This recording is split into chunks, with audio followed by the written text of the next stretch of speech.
உன் எண்ணமெல்லாம் பலிக்காதடி என விரல் நீட்டி எச்சரித்தாள். அதற்குள் வேடிக்கை பார்க்கவென சுற்றிலும் சிலர் கூடிவிட தமிழ் கடையிலிருந்து கிளம்பிய செல்வா வேக வேகமாக கோயிலுக்குள் வந்தான். ஆக பழி சொல்ல வந்துட்டா லட்சுமி.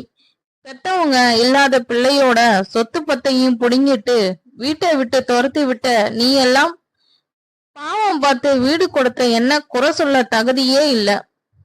செய்யறதே செஞ்சிட்டு இப்ப ஊருக்கு முன்னாடி நல்லவ வேஷம் வேறியாக்கும் என முகத்தை நொடித்தாள் விஜயா. ஐயோ போதும் நிறுத்துங்களேன் இரண்டு பேரும். விஜயாக்கா நானாதான் வீட்டை விட்டு வந்தேன் என செல்வா உரைத்ததை இருவரும் கண்டு கொள்வதாய் இல்லை.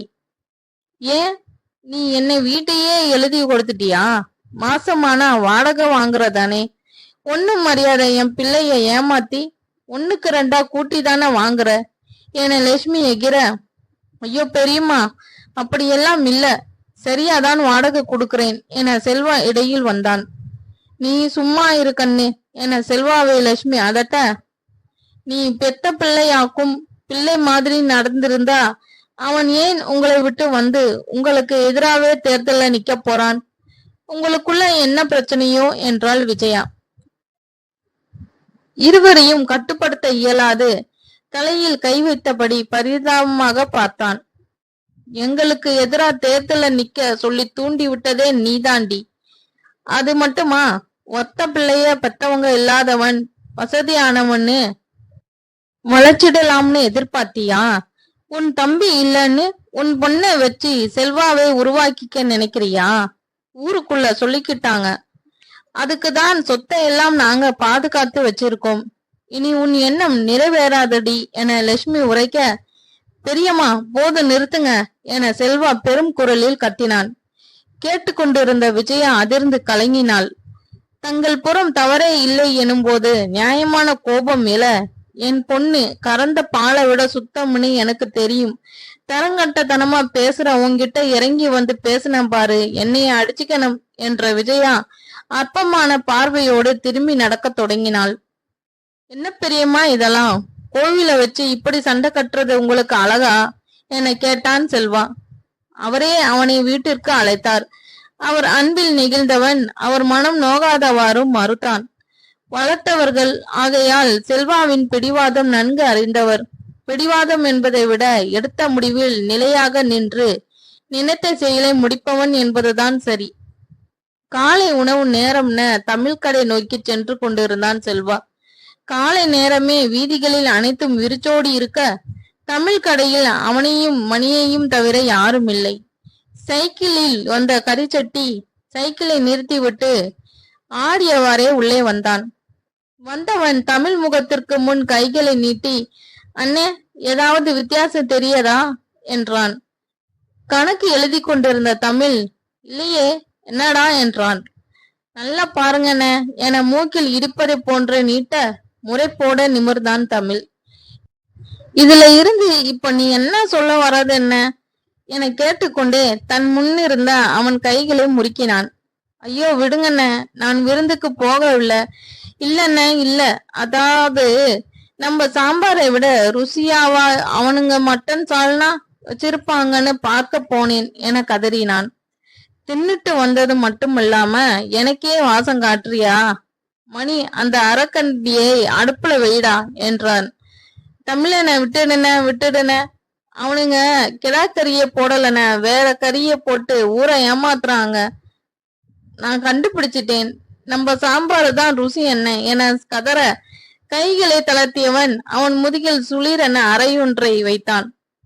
போடா போய் வேலையை பாரு என செல்வா காப்பாற்ற, ஆளே இல்லாத கடையில யாருக்கு டீ ஆத்த என்ற கரிச்சட்டி தமிழ் எழுந்து வருவதை கண்டு உள்ளே ஓடிவிட்டான்.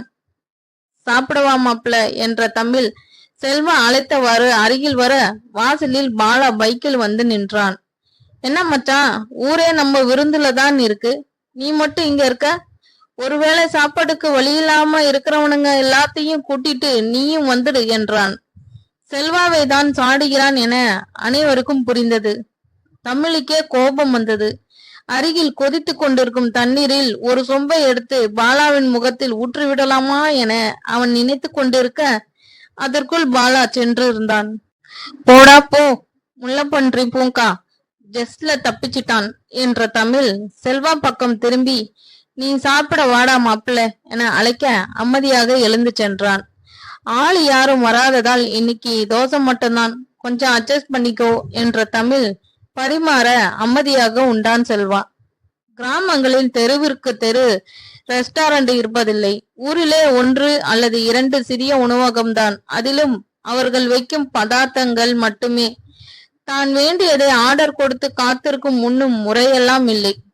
பணம் இருந்தும் சமையல் தெரியாததால் உணவுக்கு சற்று திண்டாட்டம் தான். செல்வாவை திருமணம் செய்து கொள்ள சொல்லி தமிழ் உரைப்பதற்கு முதல் காரணமும் உணவுதான்.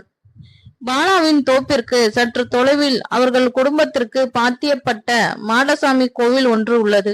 ஆண்டுதோறும் கெடா வெட்டி ஊர் மக்களுக்கு அன்னதானம் வழங்குவது அவர்கள் குடும்பத்தில் நீண்ட காலமாக நடைமுறையில் உள்ளது.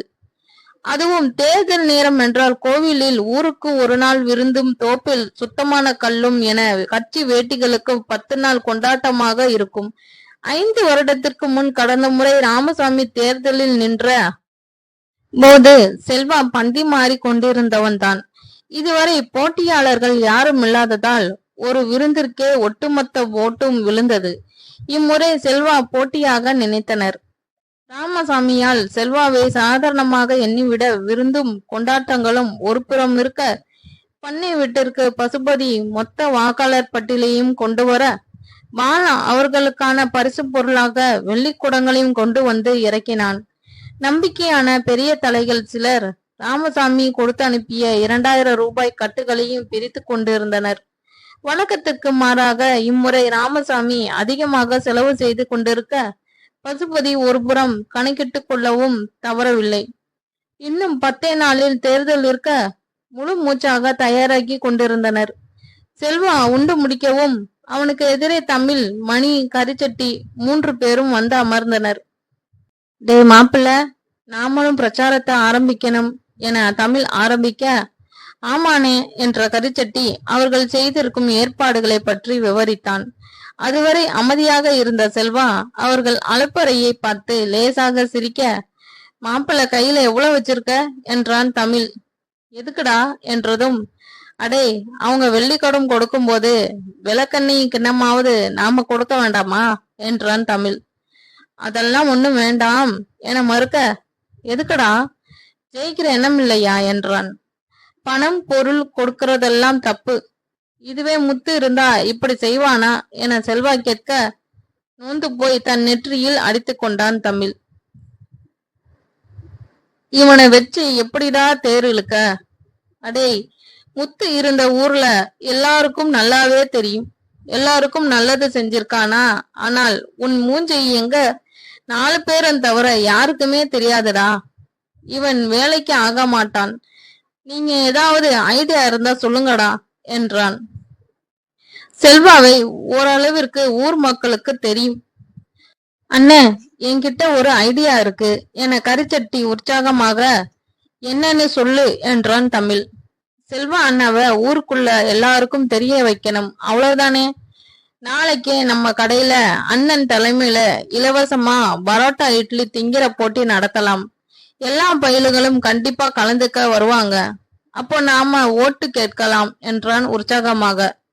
பதிலுக்கு மணியும், அப்போ நான் இப்பவே போய் 6 கிலோ கடலைப்பருப்பு 7 கிலோ உளுந்து ஊற வைக்கிறேன் என்றான். அடே வீணா போனவங்களா, அவனை அடையாளம் படுத்துறேன்னு என் அட்ரஸ க்ளோஸ் பண்ண பாக்குறீங்களாடா என தமிழ் கத்தியவாறு எழுவதற்குள் பெஞ்சில் மறுபுறம் அமர்ந்திருந்த இருவரும் எழுந்து ஓடிவிட்டனர். சமதளமற்ற தளத்தில் இருந்த மரப்பலகை மணியும் கரிச்சட்டியும் திடீரென எழுந்ததில் எடை சமம் தவற தமிழ் நொடி பொழுதில் கீழே கவிழ்ந்தான். நொந்து போய் எழுந்து அமர்ந்தவன் தலையில் துண்டை போட செல்வா பார்த்து பார்த்து சிரித்தான். மறுநாள் காலை பேருந்து வர தாமதமாகி கொண்டிருக்க, வேலைக்கு செல்லும் பயணிகள் அனைவரும் கூட்டமாக நின்று வெட்டிக்கதை பேசிக்கொண்டு இருந்தனர். கையில் டீ கிளாஸுடன் தமிழ் கடையில் அமர்ந்து பார்த்து கொண்டிருந்த செல்வாக்கு திடீரென ஒரு யோசனை தோன்றியது. எழுந்து அவர்கள் அருகில் சென்றவன் முதியவர்கள் சிலரிடம் பேச்சு கொடுத்தான். தந்தையையும் முத்துவையும் வைத்து தன்னை அடையாளம் படுத்திக் கொண்டவன், இந்த இடத்தில் ஒரு பேருந்து நிலையம் இருந்திருந்தால் முதியவர்கள் பயணிகள் அமர்வதற்கு எவ்வளவு வசதியாக இருக்கும் என பேச்சை ஆரம்பித்தான். ஊருக்குள் இருக்கும் பிரச்சனைகளை குறிப்பிட்டு அதை சரி செய்வதற்கான அவர்கள் கருத்தையும் கூறும்படி கேட்டு அவர்களையும் பேச வைத்தான். அவன் மட்டுமே பேசிக் கொண்டிருந்தால் கேட்பவர்களுக்கு சலிப்பு தட்டி விலகி ஓடிவிட மாட்டார்கள். ஆகையால் தான் அவர்கள் கருத்தை கேட்டான். கடையில் இருந்து பார்த்து கொண்டிருந்த தமிழுக்கு கையசைத்து செய்கை காட்டினான். தன் கருத்தையும் ஒருவன் வந்து கேட்கிறான் என்ற ஆர்வத்தோடு அருகருகே வெட்டிக்கதை பேசிக் கொண்டிருந்த சிறு கூட்டமும் செல்வாவை நோக்கி திரும்பியது. ஒரு டீ கேனுடன் வந்த தமிழ் கரிச்சட்டியும் அனைவருக்கும் டீயும் வடையும் செல்வாவின் பெயரில் சொல்லி இலவசமாக கொடுத்தனர். ஓசி டீயோடும் வடையோடும் அரசியல் பேசுவதென்றால் யாருக்குதான் இனிக்காது? அந்த கூச்சல் கூட்டத்திற்கு மத்தியில் சில நிமிடங்களே செல்வா அவன் பேச்சால் அனைவரையும் கவர்ந்திருந்தான். பின் பேருந்து வர அனைவரும் சென்று விட்டனர். அடுத்ததாக 9 மணி பேருந்திற்கு கல்லூரி செல்லும் இலசுகள் ஒரு வட்டமாக நிற்க அவர்களோடு பேச ஆரம்பித்தான். பெண் பிள்ளைகளும் ஒரு ஓரம் நின்று வேடிக்கை பார்த்து கொண்டிருக்க அதில் யாழினியும் இருந்தாள். இலவச இனிய வசதிகளுடன் ஒரு பயிற்சி மையம் ஊருக்குள் இருந்தால் அரசு வேலைக்காக பரீட்சை எழுதும் பிள்ளைகள் பள்ளி கல்லூரி மாணவர்களுக்கும் எவ்வளவு உதவியாக இருக்கும் என அவர்கள் கருத்தை கேட்டவாறு பேச்சை ஆரம்பித்தான். உயர்கல்வி உதவித்தொகை வேலைவாய்ப்பு பொறியியல் துறை விளையாட்டுத்துறை பற்றி செல்வா அறிந்ததை உரைக்க முந்தைய கூட்டத்தை விட இம்முறை ஆர்வமாக அவனிடம் பேசினர். ஊர் திருவிழாவில் விளையாட்டு போட்டிகளில் எப்பொழுதும் செல்வாதான் முதலில் நிற்பான். ஆகையால் இவர்கள் அனைவருக்கும் செல்வா பிரபலமானவன். அவரவர்கள் அவனிடம் சந்தேகங்களையும் ஆலோசனைகளையும் போட்டி போட்டு கொண்டு உற்சாகமாக கேட்டனர். மச்சான், அண்ணன், செல்வா, மாமா என பல குரல்கள் பேரொளியாய் சூழ்ந்தது. பேருந்து வந்து அனைவரும் சென்ற பின்னே அவ்விடம் நிசப்தமானது. யாழி அவனை ஒரு பார்வை பார்த்தவாறே செல்ல, என்ன லுக்கு இது என புரியாது நின்ற செல்வா முதுகில் தட்டியவாறு அருகே வந்தான் தமிழ். கரிச்சட்டி, ஸ்ட்ராங்கா மாப்பிளைக்கு ஒரு டீ போடு போ, 1 மணி நேரமா மூச்சு விடாம பேசிட்டு இருக்கான் என்று விரட்டிய தமிழ் செல்வாவின் பக்கம் திரும்பினான். எப்படி மாப்பிள்ள இப்படி எல்லாம்? நீ பிரச்சனையா பேசினது உனக்கு பேசின பிரச்சாரம் தானே தெரியாத மாதிரி செஞ்சிட்டியடா என்று தமிழ் உற்சாகம் பொங்க செல்வாவை அணைத்து கொண்டான். செல்வா சிரிப்புடன் விலக்கிவிட, வெள்ளை வேட்டி சட்டை மட்டும் போடு, அரசியல்வாதிக்கான அத்தனை அம்சமும் உனக்கு வந்துடும் என்றான். அதே நேரம் 4 பெண்கள் வந்தனர். பேருந்து சென்ற பின் சாப்பாடு பையுடன் வருபவர்களின் அருகே சென்ற செல்வா, என்னக்கா கொஞ்சம் விரசா வரக்கூடாது, இப்பதான் பஸ்ஸு போச்சு என்றான்.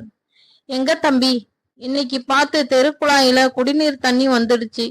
தண்ணீர் எடுத்து பிள்ளைகளுக்கு சாப்பாடு கட்டி பள்ளிக்கூடத்துக்கு அனுப்புறதுக்குள்ள பஸ் போகிருச்சு என்றனர் அனைவருமாக. இதுக்குதான் தண்ணீர் வண்டியில கொண்டு வந்து வரிசையா ஒவ்வொரு வீட்டுக்கா ஊத்தணும், இல்ல வீட்டுக்கு குழாய் போட்டு விட்டுடணும். இப்படி இருந்தா உங்களுக்கு வசதியா இருக்கும் இல்லையா அக்கா என பேச்சை ஆரம்பிக்க தமிழ் சிரிப்போடு தன் கடையை நோக்கி சென்றான். அடுத்து வந்த நாட்களில் காலை நேரம் இப்படியே கழிந்தது. செல்வாக்கு அன்று யாழினி தாமதமாக வந்து பேருந்தை விட்டுவிட தந்தையின் கடைக்கு சென்றாள். கற்பனை அழைக்க அவரோ வேலையில் இருப்பதாக மறுத்து செல்வா பைக்கில் செல்லுமாறு உரைத்தார். அவள் மறுக்க பக்கத்து ஊர் நிறுத்தத்தில் பேருந்து நிற்கும், அதற்குள் சென்று பிடித்து விடலாம், அதுவரையாவது அவனுடன் செல்லுமாறு உரைக்க வேறு வழியின்றி அவன் பைக்கில் ஏறினாள். ஏற்கனவே ஊருக்குள் செல்வாவின் பரப்புரைகளை கேள்வியுற்று கோபத்தில் இருந்த பாலா யாழி செல்வாவோடு பைக்கில் எதிரே வருவதை பார்க்க கொதிக்கும் எரிமலையானான். அன்று தான் அழைத்ததற்கு வரமாட்டேன் என மறுத்தவள், முத்துவை தவிர வேற யாருடனும் பைக்கில் செல்ல மாட்டேன் என்றவள் இன்று செல்வாவுடன் செல்வதை பாலாவால் ஏற்றுக்கொள்ள முடியவில்லை. அவ்வளவு நெருக்கமாகி விட்டானா செல்வா என நினைத்தவனின் மொத்த சினமும் தற்போது யாழினியின் மீது திரும்ப எளிதாக விட்டுவிட மாட்டான் பாலா. முதலில் பிரச்சனைகளை குறித்து மட்டுமே பேசிய செல்வா மெல்ல அதற்கான தீர்வுகள் குறித்தும் பேசத் தொடங்கினான். தான் அறியாதவற்றை தேடி அறிந்து கொண்டு பேசினான். நடைமுறை சாத்தியங்களிலிருந்து செயல்முறை விளக்கம் வரை ஒவ்வொரு நலத்திட்டங்களையும் அதன் பயன்களையும் விவரித்தான். பிறர் கருத்துகளையும் கேட்டான். செல்வாவின் பேச்சும் ஒரு கூட்டம் என்றால் தமிழ் தரும் காப்பிக்கும் வடைக்கும் ஒரு கூட்டம் கூடியது. பயணிகள் மட்டுமல்லாது திண்ணைகளில் கிடக்கும் கிழவன் கிழவிகளும் அந்த அரச மடி திண்டில் வந்து அமர தொடங்கினர். தற்போது அனைவருக்கும் நன்கு அறிந்த முகமானான் செல்வா. ஆரம்பத்தில் கல்லூரி பையன்கள் மட்டுமே அவனை நெருங்கி பேச, வேடிக்கை பார்த்து கொண்டிருந்த பெண்களும் அவர்கள் யோசனைகளை குறித்து பேச தொடங்கினர். மாலை நேரத்தில் புழுதி களத்தில் இறங்கி சிறுவர்களோடு சிறுவனாக கபடியும் கிரிக்கெட்டும் விளையாடினான். அவ்வூரில் இளைஞர்களையும் சிறுவர்களையும் பெரிதும் ஈர்த்திருந்தான் செல்வா. பள்ளிக்கூடத்திற்கும் புதிய கட்டிடம், ஊருக்கு பொதுவான திருமண மண்டபம், பேருந்து நிலையம், புதிய குடிநீர் திட்டம், இளைஞர்களுக்கு பயிற்சி மையம், புதிய சாலை மற்றும் அதிக பேருந்து வசதிகள், மருத்துவ வசதி, பெண்களுக்கான சுயதொழில் பயிற்சி மையம், மகளிர் குழு அமைப்பதற்கான ஆலோசனை நிதி உதவி, அவ்வூர் விவசாயிகளுக்கு நகரத்தில் உழவர் சந்தை, பண்ணை விவசாயிகளுக்கு உதவி, ஊருக்குள் ஒரு விளையாட்டு மைதானம், பசுமை பூங்கா, கோவில் குளம் தூர்வாறுதல் என மக்களுக்கு தேவையான நலத்திட்டங்களை பட்டியலிட்டு கூறினான். அவன் செயல்கள் அனைத்தையும் கவனித்துக் கொண்டிருந்த ராமசாமிக்கு செல்வாவின் அதிவேக தலைமை பண்பு நன்கு புரிந்தது. முத்துவை விட அதிக ஆளுமை கொண்டவன் என்று எண்ணினான். ஆனால் அனைத்தும் தனக்கு எதிராக இருக்க முத்து போன்று செல்வாவை எளிதாக தட்டிவிட இயலவில்லை. தன் சகோதரனின் தமையன் என்ற ஈரப்பதம் இன்னும் எத்தனை நாட்களுக்கு காயாமல் செல்வாவை காக்குமோ?